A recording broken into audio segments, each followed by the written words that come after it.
Jadi penyakit pertussis itu adalah penyakit infeksi ya karena yang disebabkan karena bakteri gram negatif namanya Bordetella pertussis ya. Bordetella pertussis. Pertussis ini mengenai saluran napas ya. Pertussis ini akan menimbulkan gejala batuk yang hebat, yang khas, namanya batuk rejan atau whooping cough selama 100 hari. Ya, selama 100 hari bisa sembuh selama 100 hari itu, tapi bisa juga sembuh tapi meninggalkan komplikasi. Komplikasinya apa saja? Nanti saya jelaskan ya. Masa inkubasinya kurang lebih 10 hari. Ya, penyakit pertussis ini dalam perjalanannya mengalami 3 stadium, yaitu stadium kataral, stadium paroksismal, dan stadium konvalesen. Stadium kataral itu stadium permulaan, ya gejala-gejala awal itu seperti penyakit batuk pilek biasa. Yang khas yaitu stadium paroksimal yang berlangsung 1-2 minggu, tapi bisa juga sampai 8 minggu, jadi lama sekali. Dilanjutkan dengan fase penyembuhan atau konvalesen. Nah, ini adalah timetable perjalanan penyakit dari, tunggu bentar.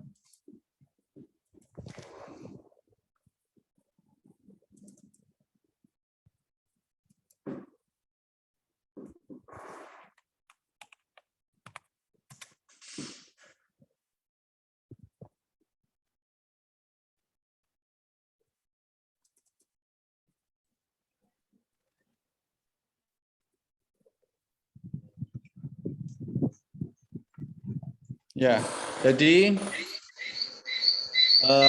lihat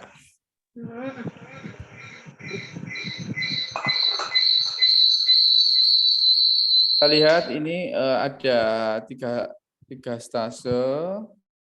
Bentar. Nah, yang di sini adalah, bentar, ini cara ngilanginya gimana ini?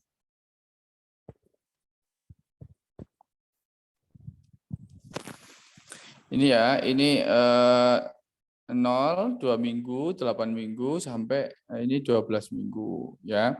Kemudian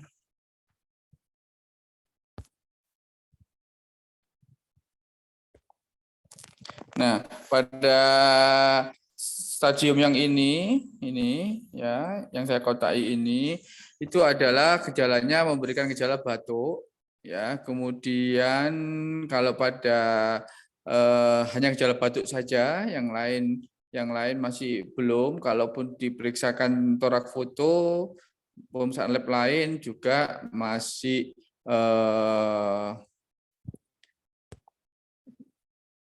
normal ya. Kemudian memasuki minggu kedua akan timbul gejala pilek, kemudian sering bersin, dan ada gejala bisa terjadi demam. Nah, pada gejala ini ya, pada fase ini akan timbul batuknya ini semakin sering dan semakin berat ya. Kemudian setelah itu baru akan timbul gejala fase konvalesen.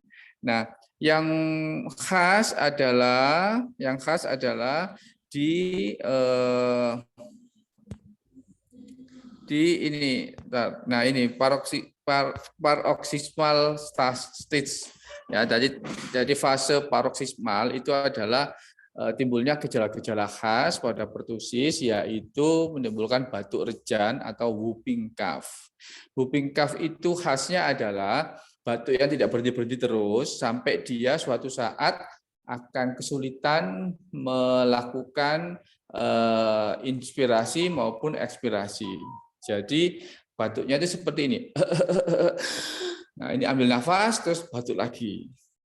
Ya, jadi sampai seperti itu. Nah, nanti bisa kalian bayangkan kalau terjadi whooping cough, kalau sekali 2 kali masih tidak apa-apa, tapi kalau terus-terusan bisa terjadi beberapa komplikasi, mulai dari subconjunctival bleeding sampai dengan terjadinya pneumotorak.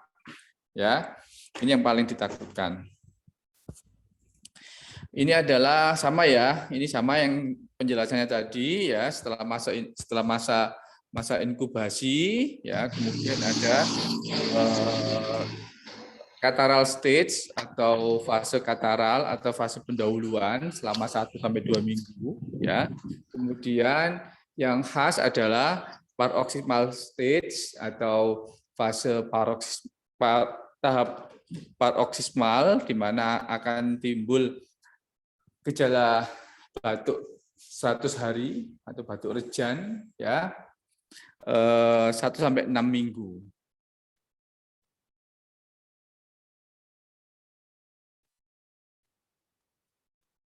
Kemudian setelah itu akan terjadi fase konvalesen ya, yaitu antara kurang lebih 1 bulan ya, 4 minggu atau 1 bulan. Nah, jadi seperti itu gejala-gejalanya.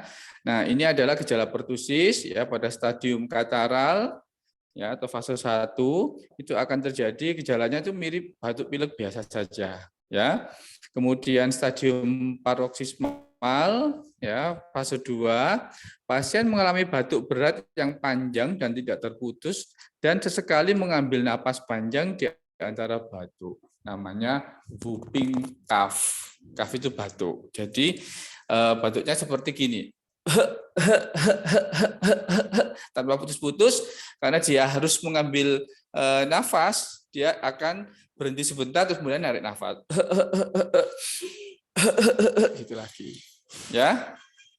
Sering disebut batuk 100 hari. Ya, fase ini terjadi pada bayi baru kurang lebih 3 bulan. Ya, terutama pada bayi-bayi yang belum mendapatkan imunisasi. Sedangkan fase yang ketiga yaitu fase penyembuhan, ya, batuk menjadi berkurang dan akan sembuh dalam waktu 2-3 minggu. Gejala juga akan kambuh selama berbulan-bulan mendatang, ya, bisa kambuh, ya. Ini gejala klinisnya minimal dengan tanda demam, rinore, anoreksia, frekuensi batuk bertambah. Ini yang stadium kataral ya. Ini stadium paroksismal ya. Jadi kalau ada soal whooping cough atau inspiratory whooping itu khas pada penyakit apa? Bisa jawab ya. Bukan difteri, bukan campak, bukan pneumonia, tapi pertusis. Ya, soalnya yang gampang-gampang aja. Pokoknya ikut kuliah pasti bisa mengerjakan. Ya, pada stadium paroksismal ini biasanya batuknya dicetuskan oleh pemberian makan dan aktivitas ya pada bayi ya. Fase inspiratory batuk atau batuk rejan namanya whooping cough tadi atau inspiratory whooping ya. Kemudian ada gejala post-tussive vomiting. Jadi setelah batuk diikuti oleh muntah. Kemudian apatis dan seterusnya. Kemudian muka menjadi merah atau bahkan cyanosis, ya. Kemudian matanya menonjol atau matanya kayak mendelik gitu, lidahnya menjulur, ya, ada lakrimasi, hipersalivasi, distensi vena leher selama serangan batuk tadi, ya, serangan batuk yang tanpa henti tadi, ya. Kemudian anak jadi apatis dan berat badan menurun. Sedangkan pada gejala konvalesen, gejala akan berkurang dalam beberapa minggu sampai dengan beberapa bulan. Dapat terjadi petinggi pada kepala, leher, dan perdarahan konjungtiva. Petinggi maupun perdarahan semuanya itu disebabkan karena tekanan yang meningkat karena batuknya yang lama tadi. Ini bentuk-bentuk tipikal dari pertusis, ya. Nah, ini adalah gambaran seorang anak yang menderita pertusis. Batuknya seperti itu sampai disebut inspiratory whooping atau whooping cough. Ya. Nah, ini adalah salah satu gejala khas dari pertusis, yaitu adanya subconjunctival bleeding. Ya, subconjunctival bleeding. Jadi perdarahan di bawah konjungtiva. Ya, kemudian ada kayak cyanosis, ada gambaran perdarahan di sekitar di bawah mata, di sekitar mata dan sekitar hidung. Ya, ini adalah karena tekanan intrakranial yang meningkat akibat batuk yang berulang dan panjang. Ya, Ini bobbing cuff-nya sama. Nah, bagaimana dengan penata laksanaannya? Ya, yang pertama penata laksanaan suportif. Harus diberikan nutrisi yang cukup, cairan yang cukup, dan multivitamin. Kemudian observasi ketat diperlukan pada bayi untuk mencegah atau mengatasi terjadinya apnu, cyanosis, dan kemudian hipoksia. Pasien diisolasi, terutama pada bayi selama 4 minggu, ya sesuai dengan perjalanan penyakitnya. Diutamakan sampai 5 atau 7 hari setelah pemberian antibiotik. Gejala batuk paroksimal setelah terapi antibiotik tidak berkurang, namun terjadi penurunan transmisi setelah pemberian terapi hari kelima. Jadi kasihan ya kalau pertusis ini, walaupun diobati, tetap batuknya itu tetap terjadi batuk rejan, batuk inspiratory whooping itu tetap ya tidak berkurang, tapi hanya pemberian antibiotik itu hanya untuk mengurangi resiko penularan ya. Resiko penularan karena pemberian antibiotik ini pun juga akan mengalami penurunan ya, resiko penularannya pada terapi hari kelima. Ya, dilakukan penilaian kondisi pasien, apakah terjadi apnu, spell cyanotik, atau serangan biru, hipoksia, dan juga dehidrasi. Jadi harus benar-benar diobservasi. Ini adalah antibiotik yang direkomendasikan, ya, rekomendasi pemberian antimikroba dan profilaksis pasca pajanan pertusis. Jadi kalau ada bayi yang terpapar kuman Bordetella pertussis dari penderita ini, maka pilihannya adalah diberikan eritromisin atau klaritromisin atau azitromisin. Ya, tergantung usianya. Ini atau ya, bukan dan ya. Eritromisin atau klaritromisin atau azitromisin. Kalau saya pribadi, saya lebih senang menggunakan eritromisin karena mudah didapat, kemudian harganya juga tidak terlalu mahal. Ini penyulitnya, ya tadi sudah saya singgung. Penyulitnya adalah terjadi pneumonia, bahkan bisa juga terjadi sekunder infeksi, kemudian adanya kejang, atelektasis, ruptur alveoli, emfisema, tanda-tanda perdarahan, ya kemudian bisa juga jadi bronkiektasis, pneumotorak, meningoencephalitis, dehidrasi, dan gangguan nutrisi. Bisa terjadi robeknya diafragma, ya, dan hernia umbilikalis, ya. Prognosis mortalitas terutama oleh karena kerusakan otak atau encefalopati, pneumonia, dan penyakit paru lain. Pada anak-anak yang besar, ya, dikatakan prognosisnya lebih baik. Dapat timbul sequelae berupa wheezing, ya pada saat dewasa. Saya kira itu, barangkali ada pertanyaan, silakan. Sampai sini ada yang ditanyakan? Saya kasih waktu, silakan.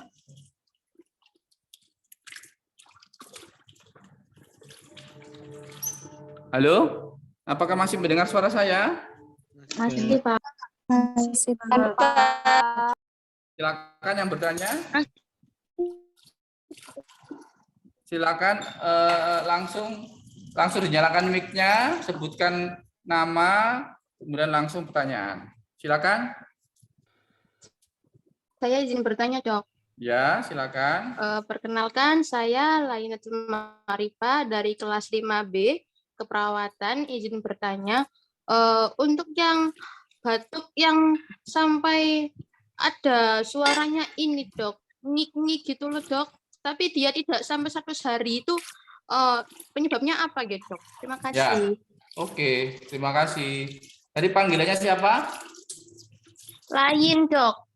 Panggilannya Rayin, ya. Karena pertanyaanmu bagus, ya. Kamu dapat hadiah, tidak pakai ujian, langsung lulus ya. Oke. Tidak pakai ujian tapi cuma UAS saja ya. Halo? Iya, Dok. Ya. Jadi harap dibedakan ya batuk ngik-ngik dengan batuk yang inspiratory tadi yang whooping cough ya, ini beda. Kalau batuk yang ada suara ngik-ngik itu biasanya wheezing. Ya, penyebabnya apa? Penyebabnya biasanya karena adanya, tergantung usia juga ya, bisa karena bronkiolitis, bisa karena asma, atau bisa juga karena batuk alergi. Ya, jadi berbeda dengan batuk yang karena pertusis ini, ya, bukan wheezing tapi whooping, ya, agak sedikit lafalnya sedikit menyerupai tapi maknanya berbeda. Kalau wheezing itu karena terjadinya obstruksi di bronkus ya, karena odem masuk mukosa sehingga suaranya seperti peluit ya, ngik-ngik ya, itu namanya wheezing ya, batuk yang ngik-ngik ya, itu paling sering pada anak-anak karena asma. Tapi kalau pada bayi di bawah 2 tahun bisa karena bronkiolitis. Ya, oke. Yang lain ada pertanyaan?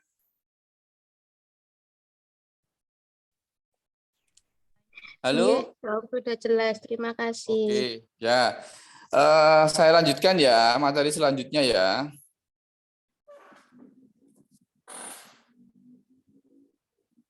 Bentar.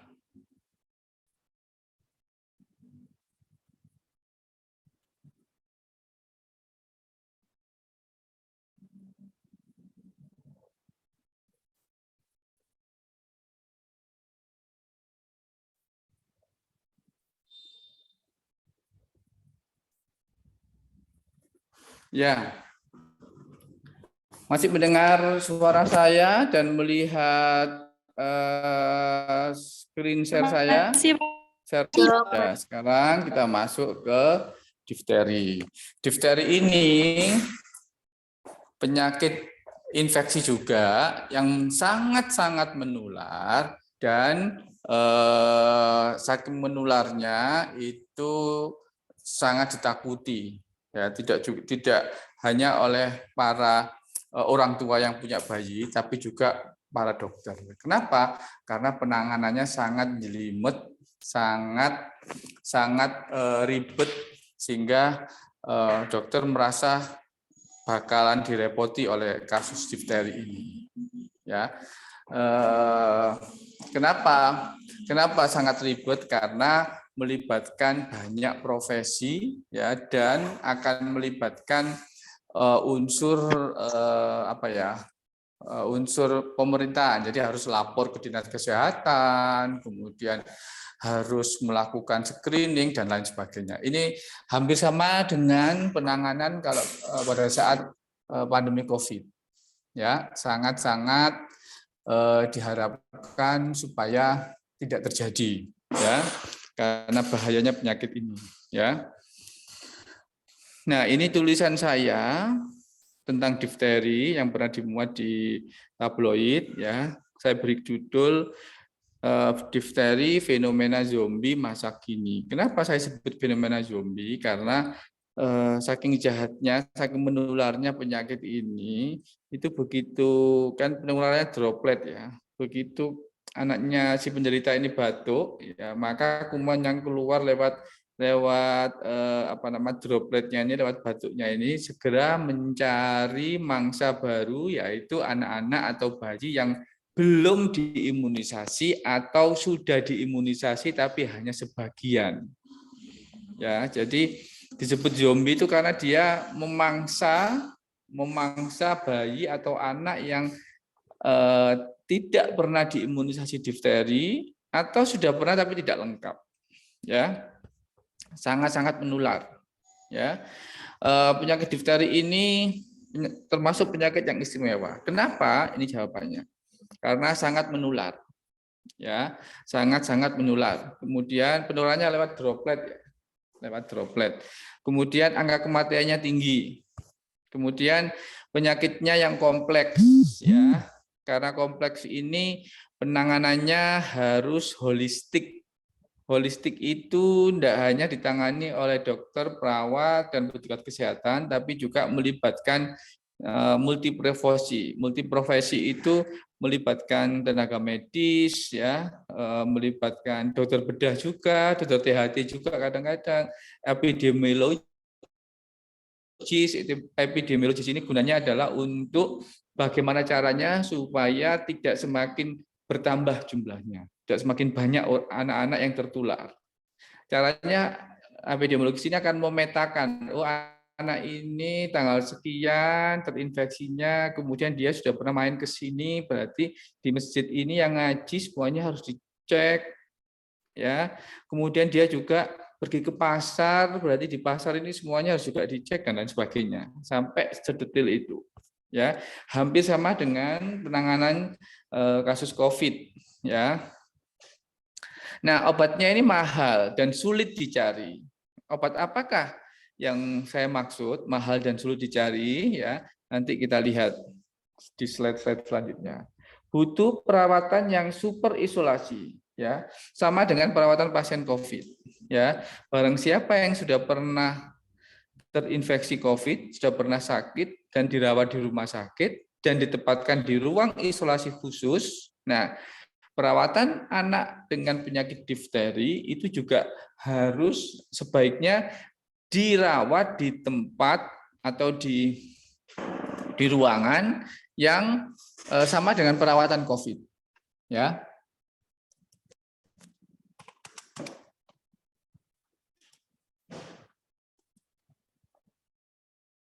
Kemudian kenapa kok disebut, apa sih istimewanya? Ya, yang keenam adalah yang diobati ternyata tidak hanya yang minum obat, tidak hanya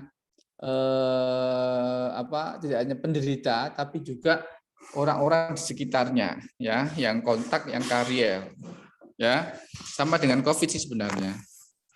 Ini penyebab difteri, ya, bukan virus tapi kuman, namanya Corynebacterium diphtheri, ya. Ini kemudian manifestasinya kita lihat masa inkubasinya kurang lebih 1 minggu, ya, dengan munculnya tanda-tanda dan gejala difteria, ya, 2-5 hari setelah masa inkubasi, ya, timbulnya perlahan, ya. Yang paling mencolok adalah demam. Demamnya subfebris, ya, subfebris, jadi tidak tinggi-tinggi banget, ya, biasanya jarang yang lebih dari 39 derajat Celcius, ya. Penyakit dimulai dari tanpa gejala, mirip ISPA biasa, tapi bisa juga gejala dan tanda yang bisa juga memberikan gejala dan tanda klinis yang sifatnya fatal, ya, bisa sampai komplikasi dan meninggal. 94% kasus difteri, jadi infeksi kuman difteri ini bisa mengenai beberapa tempat, ya, misalkan difteri kulit, difteri di genitalia dan lain-lain, tapi yang paling sering adalah di tonsil dan faring, ya, di tonsil dan faring. Ingat, ya, penularannya droplet melalui saluran pernafasan. Jadi begitu dropletnya ini dihirup oleh anak sehat, maka dia akan akan hidup dan tinggal di daerah tonsil dan faring, ya. Maka difteri ini bagian besar mengenai di daerah faring dan laring, dan itu yang membuat yang paling parah di situ, ya. Anamnesis, ya, kalian harus tahu adanya definisi kontak, yaitu orang serumah dan teman bermain. Kontak dengan sekret nasofaring, individu seruang dengan penderita dalam waktu lebih dari 4 jam selama 5 hari berturut-turut atau lebih dari 24 jam dalam seminggu, ya. Suara serak dan disfagia, stridor, batuk, riwayat demam dan lain sebagainya, ya. Itu dari anamnesis, ya, didapatkan gejala-gejala yang saya sebutkan tadi. Ini, ya, selain riwayat kontak juga ada suara serak, adanya batuk, menggonggong, stridor, kemudian demam yang tidak terlalu tinggi, dan riwayat imunisasi yang tidak lengkap. Jadi sangat penting menganamnesis riwayat imunisasi. Kemudian pada pemeriksaan fisik kita dapatkan biasanya demamnya tidak terlalu tinggi, tapi kondisi pasien sangat toksik, seperti sakit berat gitu, ya. Kemudian mukanya pucat, bisa sampai shock, adanya kesulitan bicara, penglihatan ganda. Kemudian kalau diperiksa regio rongga mulut akan didapatkan tanda-tanda tonsilitis dan faringitis. Yang khas pada pemeriksaan rongga mulut akan didapatkan membran ya berwarna putih keabuan yang baunya khas, baunya amis gitu, rada-rada amis. Kemudian warnanya putih keabu-abuan. Namanya pseudomembran. Ya. Itu gejala yang sangat khas. Ya, ingat bahwa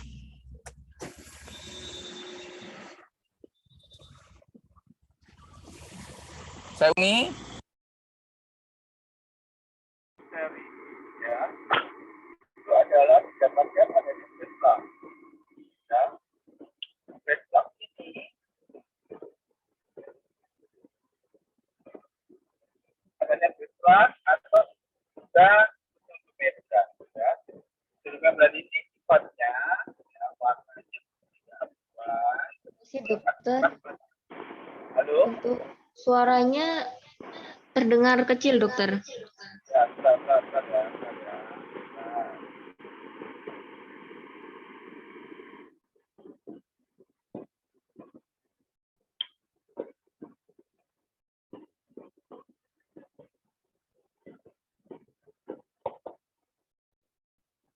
Sekarang gimana? Gimana suara saya ini? Sudah jelas, Dok. Masih, dokter. Masih terdengar pelan, dokter. Gimana sekarang? Jelas nggak suara saya? Masih terdengar kecil, dokter. Sama nama yang tadi ya? Mana? Terdengar kecil. Halo? Nggih, dokter, masih terdengar kecil, dokter. Ini masih kecil. Ini masih kecil. Seperti ini. Ini sudah lebih lumayan, dokter, dari tadi. Lumayan ya. tadi. Saya lanjut ya. Saya lanjut. Nah, sekarang Sama dia. dihidupkan semua, diput semua.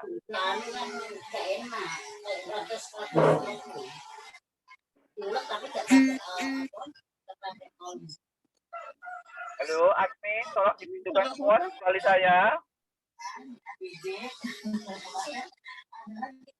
Ayo sekarang mic-nya dimatikan semua. Ya. Halo. Nggih, Pak. Dengar, Dok. Banyak temanmu yang belum di.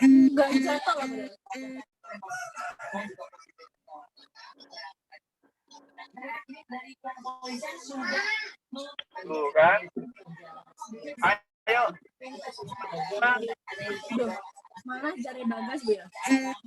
Mohon maaf, Mbak Yasinta, tolong di-mute. Mbak Yasinta. Ini adminnya siapa sih ini? Sampai jari bagas aku tolong. Halo. Oh, ributnya.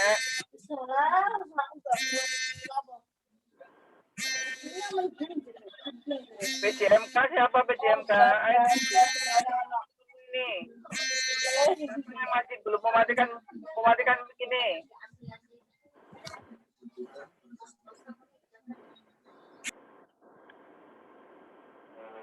Sudah? Halo? Sudah, Dok. Iya, dokter. Oke, kita lanjutkan ya.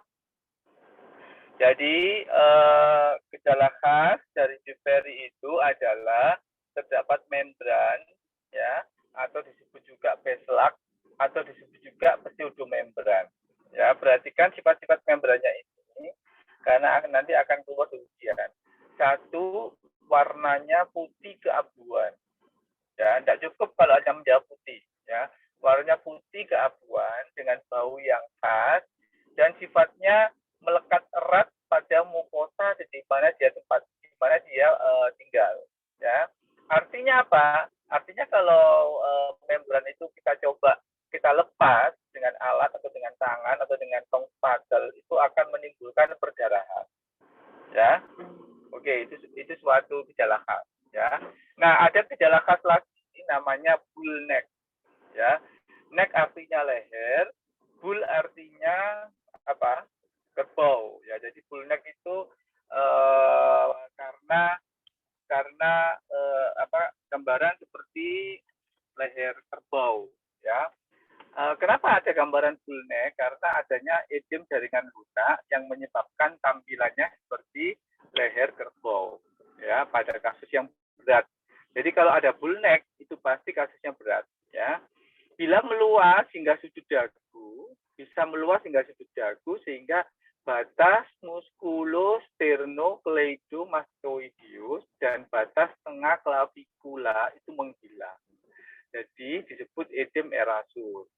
Pada kasus tanpa komplikasi, tampilan bull neck menghilang dalam waktu 2 minggu. Tapi perlu dicatat bahwa tidak semua kasus difteri akan memberikan tanda klinis berupa bull neck. Yang berat yang menyebabkan timbulnya bull neck. Jadi begitu ada bull neck, difteri ada bull neck, oh berarti ini kasusnya berat. Kalau pada saat kamu temukan itu belum berat, bakalan jadi berat.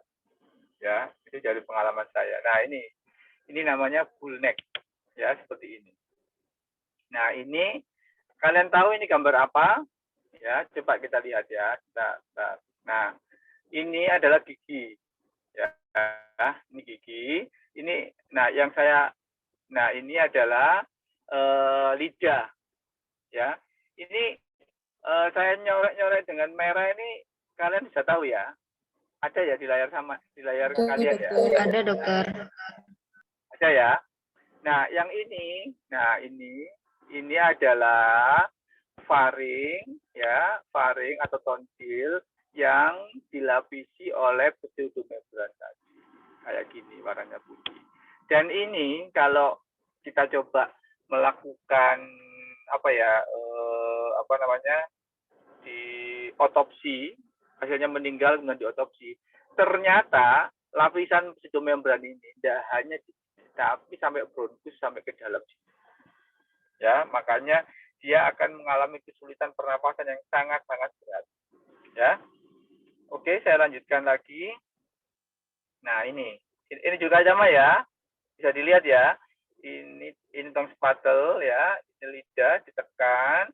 Nah, tanpa ada keputihan di sini. Nah, itu namanya beslak atau pseudomembran. Ya. Ini adalah gambaran seorang anak penderita difteri yang di mana saluran nafas bagian atasnya ada banyak tersumbat oleh pseudomembran, jadi dia mengalami obstruksi jalan nafas atas sehingga kayak gini nafasnya, ya. Ini seorang penderita difteri, ya. Di pasal itu penanganan pasal itu adalah dipasang tracheostomi. Jadi dilakukan dilubangi di daerah sini di trachea sehingga udara akan keluar masuk lewat sini. Ya. Sampai segitunya. Nah, ini adalah definisi kasus suspek. Kapan dikatakan suspek difteri? Kalau ada gejala faringitis, nasofaringitis, tonsilitis, laringitis, trakeitis tanpa demam atau subfebris, sumber-sumber, ya. Kemudian ada gambaran pseudomembran yang warna putih keabu-abuan. Kemudian membrannya berdarah jika dimanipulasi atau dicoba dilepas. Ya. Ini kasus probable, kalau tadi ini kasus suspek, ini kasus probable. Adanya berisor, adanya bullneck, kolaps sirkulasi toksik, akut kidney injury, petekie, myokarditis, ya. Ini ya, apabila dikatakan probable apabila ada kriteria kasus suspek yang kayak ini plus satu atau lebih di antara gejala-gejala ini. Ya. Ini adalah definisi ketiga, ya. Ini confirm case, di mana didapatkan kultur difteri yang positif. Oke, ini pengambilan swab, tidak penting. Ini komplikasinya. Komplikasi akan menyebabkan kelainan, jadi pertumbuhan mikroorganisme yang terlokalisir di daerah tempatnya dia hidup tadi, di daerah faring dan tonsil, namun eksotosin yang yang dipancarkan dari tempatnya dia tinggal akan diabsorpsi dan masuk ke dalam darah sehingga menyebabkan kelainan sistemik yang berat, yang menyebabkan di mana akan menyebabkan kelainan pada organ yang tahu. Ya, organ apa saja nanti akan kita lihat, yaitu myokarditis, gagal ginjal, dan neuritis atau saraf. Ya, kemudian komplikasinya adalah pneumonia dan artritis mengenai sendi.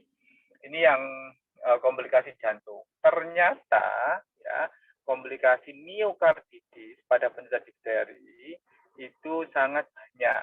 Ya, sepertiga pasien biasanya terjadi 1 sampai 2 minggu pasca awitan atau mula-mula gejala dari saluran pernapasan satu pilek tadi. Ya, berkorelasi dengan luas dan beratnya bullneck. Ya, kemudian pada sebuah penelitian terdiri dari 102 pasien yang meninggal akibat difteri didapatkan proses nekrosis distorsi pada jantung. Ya, ini kemudian komplikasi neurologis, ya, akan terjadi 75% pasien dengan penyakit yang berat akan mengalami komplikasi saraf. Komplikasinya berupa apa? Yaitu neuropati, dapat mengenai palatum lunak, dinding faring posterior, regurgitasi, dan lain sebagainya. Ya, sehingga gejalanya tersedak, ya, kadang-kadang ngiler dan tenggelam. Kemudian juga bisa terjadi gejala neuritis perifer. Tata laksana difteri sesuai dengan WHO, ya. Begitu dokter memutuskan diagnosis difteri, ya. Jadi ingat difteri itu adalah diagnosis klinis, diagnosis yang ditegakkan hanya dengan pemeriksaan fisik dan anamnesis. Ya, sudah. Begitu dokter yang merawat menyatakan ini difteri. Nah, langsung yang terpenting adalah memulai tata laksana diberikan antitoksin. Yang pertama diberikan antitoksin, yaitu namanya ADS, anti-difteri serum. Dan juga diberikan antibiotik apabila dokter mendiagnosis suspek difteri tanpa perlu konfirmasi laboratorium. Ya, jangan menunggu hasil pemeriksaan laboratorium, terutama kultur, ya, karena jadinya 1 minggu atau lebih bahkan. Ya, jadi nanti terlambat penanganannya kalau kultur. Ya, jadi tidak perlu menunggu confirm, ya, confirm diagnosis, cukup diagnosis ditegakkan dengan klinis. Begitu dokter penanggung jawab pasien itu menyatakan ini difteri, langsung saat itu juga harus diberikan antitoksin atau ADS dan juga antibiotik. Ya. Nah, antitoksin difteri ini diberikan secepat mungkin, ya. Pemberian antibiotik dan perawatan sportif, ya. Ini tata laksananya diberikan ADS, tadi antitoksin tadi, ya. ADS itu anti difteri serum. Berapa dosisnya? Jadi diberikan dosis tunggal 100 sampai 200. Bentar. Bukan ini dosisnya ya ternyata ya. Nah, ini dosisnya. ADS ini ya diproduksi menggunakan zat kuda yang hiperimunisasi dengan toksoid difteri. Jadi pemberiannya ini resiko tinggi terjadinya alergi. Oleh karena itu harus dites dulu. Ya. ini ADS ini sangat sulit dicari dan mahal harganya. Satu file itu isinya 10.000 unit, harganya sekitar 2 juta. Ya, satu menjadi difteri yang berat bisa butuh 4 sampai 5 file sekali pemberian. Ya, jadi bisa dibayangkan berapa besar biayanya ini. Dan tidak ditanggung oleh BPJS. Khusus untuk ADS. Karena mahal dan susah dicari. Ya, bisa jadi kalau dilewat di RSML misalkan ya, kita meresepi ADS, datanya bisa besok atau 2 hari lagi atau 1 minggu lagi. Ya, biasanya kita rujuk ke Dr. Sutomo karena di sana ready pemberian ADS-nya. Ya, nah pemberiannya ini ya apabila dilakukan 24 sampai 40 jam pertama begitu didiagnosis itu kematiannya sekitar 4%. Apabila hari ketiga diberikan hari ketiga kematiannya 16%. Lebih dari hari ketiga kematiannya 29 atau 30%. Ya. Ini dosisnya, ini yang saya pakai ya. Kalau difterinya di kulit itu 20.000 unit diberikan intravena atau dengan cara sedikit demi sedikit dilarutkan dulu namanya bed rest-nya ya. Kalau tonsil atau faring 40.000. Kalau yang berat ya antara 80 sampai 100.000 ya. Ini kemudian obat antibiotiknya apa yang direkomendasikan untuk difteri yaitu erythromycin atau penicillin brokain ya tergantung situasi. Nah, bagaimana peran ADS dan antibiotik pada penderita difteri ini ya. Jadi ceritanya kuman difteri ini akan melekat atau akan tinggal di suatu tempat mukosa ya, di mana setelah dia mencengkeram melekat erat di satu tempat di mukosa tadi, maka dia akan mengeluarkan toksin. Ya. Toksin ini akan beredar di sirkulasi ya, di dalam sirkulasi darah dan akan menyebabkan komplikasi. Nah, antibiotik itu akan melemahkan atau membunuh kuman Corynebacterium diphtheria. Sehingga karena ini dilemahkan atau dibunuh, maka produksi toksin juga akan dihambat banyak. Bahkan tidak bisa dikeluarkan lagi karena pemberian antibiotik. Nah, sedangkan ADS itu perannya di sini. Toksin yang sudah kadung dibunuh, yang sudah kadung dikeluarkan oleh Corynebacterium diphtheria ini, maka dia akan beredar di pembuluh darah. Nah, yang beredar di pembuluh darah ini toksinnya akan dinetralisir oleh ADS. Ya, sehingga tidak sampai menimbulkan komplikasi. Kalau ditanya, mana yang lebih penting, ADS atau antibiotik? Jawabnya dua-duanya. Tapi kalau harus pilih salah satu, itu yang paling penting ADS. Makanya ADS harus diberikan secepat mungkin setelah pasien ini didiagnosa sebagai suspek difteri. Ini prognosis sangat tergantung virulensi dari kuman penyebabnya. Ya, tempat pada tubuh yang terjadi infeksi semakin dekat dengan jalan nafas, semakin buruk prognosisnya. Usianya kurang dari 5 tahun, sangat buruk prognosisnya. Status imunisasi, ya, kecepatan pemberian antitoksin, obstruksi mekanik laring, dan difteri pada bullneck ya, gambaran bullneck. Ya. Walaupun dilakukan pengobatan dengan benar, diberikan ADS dan antibiotik tadi, itu 1 dari 10 pasien difteri kemungkinan meninggal. Ya, itu dengan dilakukan walaupun dilakukan pengobatan. Ya, 1 dari 10 pasien difteri itu meninggal. Tapi kalau tanpa pengobatan, 1 dari 2 pasien difteri akan meninggal. Jadi dua-duanya prosesnya buruk, tapi lebih buruk kalau tidak dilakukan pengobatan. Menurut WHO, ya pasien yang difteri harus diisolasi sampai tidak menular. Kapan dikatakan tidak menular? Yaitu sampai 48 jam setelah pemberian antibiotik selesai. Namun tetap dilakukan kultur. Ya. Pada orang sakit yang tidak diberi antibiotik, inkubasi sampai dengan 2 minggu setelah munculnya gejala. Setelah diberi antibiotik, penularannya dipersingkat menjadi 2 hari. Ya. Jadi kita simpulkan di sini bahwa penyakit difteri itu adalah penyakit menular yang sangat-sangat berbahaya karena komplikasinya sangat banyak dan sangat berat sehingga mengancam nyawa. Ya. Nah, satu-satunya cara yang bisa menghentikan atau memutus rantai penularan difteri itu hanya satu, yaitu imunisasi difteri. Program pemerintah saat ini itu diberikan imunisasi DPT atau nama obatnya, nama vaksinnya namanya Pentabio. Ya, Pentabio itu isinya DPT, HIV, hepatitis B. Ya.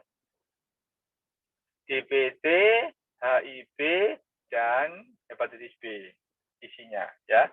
Polio, dok, polio bukan di Pentabio, tapi diberikan berbarengan. Kalau Pentabio diberikan injeksi intramuskuler di daerah deltoid kiri, ya. Nah, mana tadi? Jadi DPT itu diimunisasi difteri itu ada imunisasi dasar, yaitu bayi usia 2 bulan, 3 bulan, 4 bulan. Ya. Kemudian diberikan imunisasi lanjutan, ya, bukan booster ya, tapi istilahnya imunisasi lanjutan. Itu anak umur 18 bulan, kemudian anak sekolah kelas 1, ya, kemudian anak sekolah kelas 2 dan kelas 5. Ya. Itu jadwalnya. Sampai di sini ada pertanyaan enggak? Silakan yang mau mengajukan pertanyaan. Saya dok, Siapa namanya? Mas Yuri dari kelas 5B. Muhammad Mas Yuri. Silakan, Mas. Kini saya mau bertanya, bahaya apakah yang terjadi pada janin jika ibunya hamil itu mengidap penyakit difteri? Terus yang kedua itu, apakah penyakit ini termasuk salah satu yang berulang atau bisa terjadi jika sudah mengalami gitu, dok? Pas sudah sembuh, apakah bisa terjadi lagi? Terima Pertanyaan kasih. yang bagus sekali. Penyakit difteri ini paling sering diderita oleh anak-anak. Ya, kalau ada dewasa itu jarang karena sebagian besar sudah kebal, ya, sudah dapat imunisasi, sudah punya kekebalan terhadap difteri. Dan biasanya menderita terinfeksi kuman difteri tapi dia karier. Karier itu artinya kalau diperiksa kuman bakterinya kulturnya positif tapi dia tidak memberikan gejala. Bagaimana pengaruh di janin? Saya kira tidak masalah. Ya, tidak masalah. Maksudnya bukan penyakitnya ini ditularkan melalui placenta enggak, ya. Nanti apakah bisa dok ibunya hamil difteri dan anaknya bisa tertular penyakit difteri? Tidak bisa ditularkan lewat placenta. Kemudian yang pertanyaan yang kedua, tadi apa ya? Oh ya, bisa berulang enggak ini? Bisa berulang enggak ini? Penyakitnya? Bisa berulang. Ya, saya pernah punya pasien sampai 2 kali. Ya, bisa sembuh, kemudian berulang lagi. Ya, oke. Silakan yang lain kalau mau tanya. Mas Huri tadi sudah selesai ya? Sudah puas ya? Sudah, dok. Terima kasih. Ya. Yang lain silakan.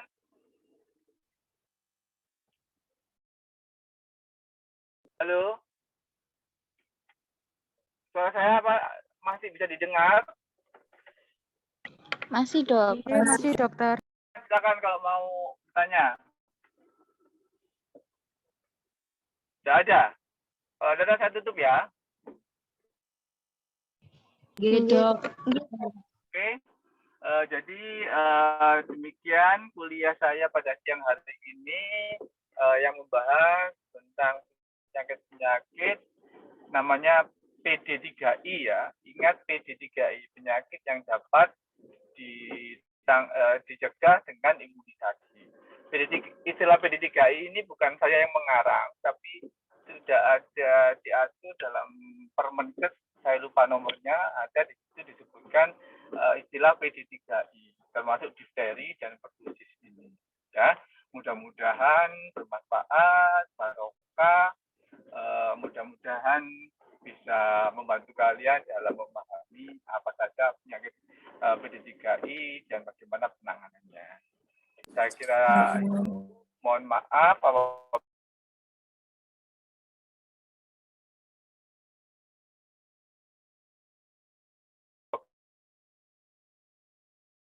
Assalamualaikum.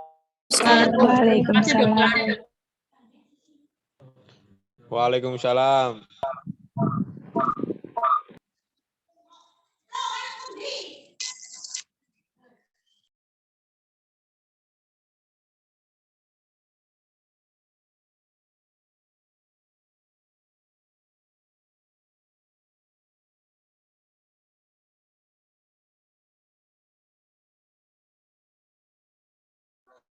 Waalaikumsalam.